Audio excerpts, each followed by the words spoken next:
Hai, assalamualaikum warahmatullahi wabarakatuh. Balik lagi sama aku Anissa. Di video kali ini Nisa cuma mau ngobrol-ngobrol aja tentang, jadi gini,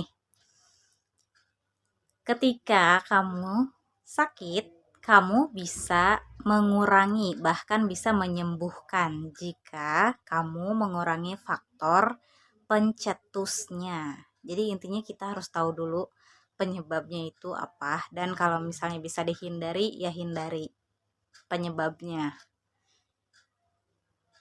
Mulai sekarang belajar memaafkan masa lalu, karena masa lalu tidak bisa kita ubah.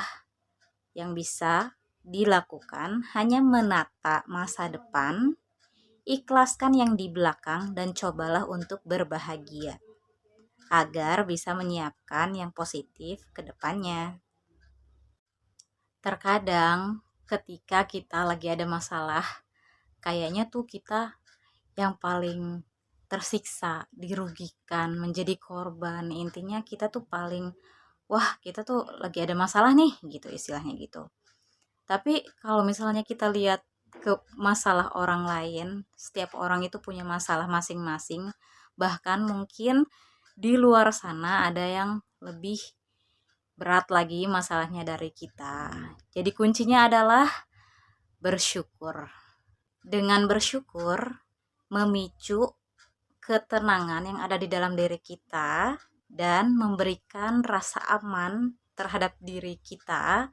Akhirnya kita lebih bahagia dan lebih bermotivasi dalam melakukan hal-hal yang baik. Oh iya, seandainya ada orang orang yang kurang menyukai kita, entah itu menjelekkan atau fitnah, memfitnah, ataupun kurang suka, entah itu dari perbuatan ataupun dari ucapannya, intinya kita fokus aja sama aktivitas atau kegiatan yang kita lakukan. Jangan ke distract, intinya udah tetap fokus sesuai dengan jalur yang kita lakukan sebaik mungkin sampai tuntas dengan baik dan benar. Lakukan aktivitas kita, ibadah kita dengan baik dan benar. Intinya kita fokus, oke? Okay? Dan kalau bisa, kita jangan mudah kepancing sama orang lain, siapapun itu. Kalau misalnya ada kompor meleduk gitu kan, mulutnya itu nggak bisa dijaga atau mulutnya itu kemana-mana, udah abaikan aja. Intinya kita hidup ini tujuan utamanya adalah ibadah kepada Allah Subhanahu wa Ta'ala, melakukan banyak kebaikan, banyak hal positif. Jadi kalau misalnya ada orang yang kurang suka sama kita, apapun itu dari ucapan ataupun perbuatannya, cukup kita perbanyak dengan doa, perbanyak kebaikan yang bisa kita lakukan. Kalau misalnya masih tetap dituntut juga, kita udah melakukan banyak kebaikan atau kita udah melakukan yang terbaik yang bisa kita lakukan, tapi masih dituntut juga, masih dituntut kamu tuh harus begini begini begini begini. Oke, istilahnya silahkan dipilih, kamu pergi dari situ atau kamu tetap bertahan dan harus perbanyak sabar. Nantinya akan berbuah manis juga.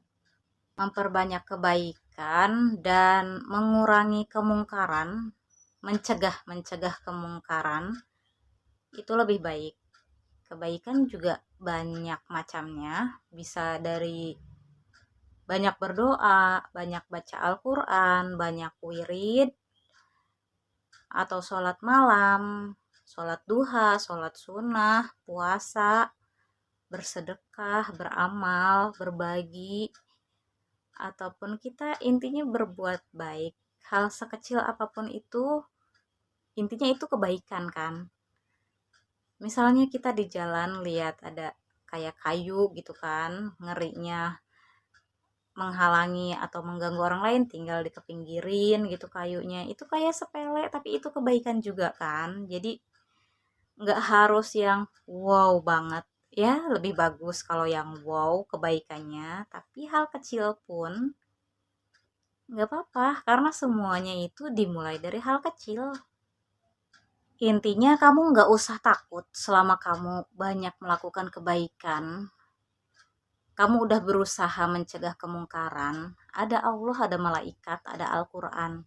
Dan jangan juga ngerasa kayak kesepian atau merasa aku sendiri gitu kan. Apalagi sampai ada orang yang bilang kayaknya mau bunuh diri aja, atau yang sejenisnya yang seperti itu. Jangan pernah lakukan itu, jangan pernah berpikiran seperti itu lagi. Oke lah, wajar dan normal kalau misalnya mungkin sepintas kayak pengen ngelakuin itu, tapi cepatlah sadar ya kan, dan kembali ke jalan yang benar. Ingat Allah aja, ya udah, tujuan hidupku ibadah ya kan, hidup matiku karena Allah, lillahi ta'ala.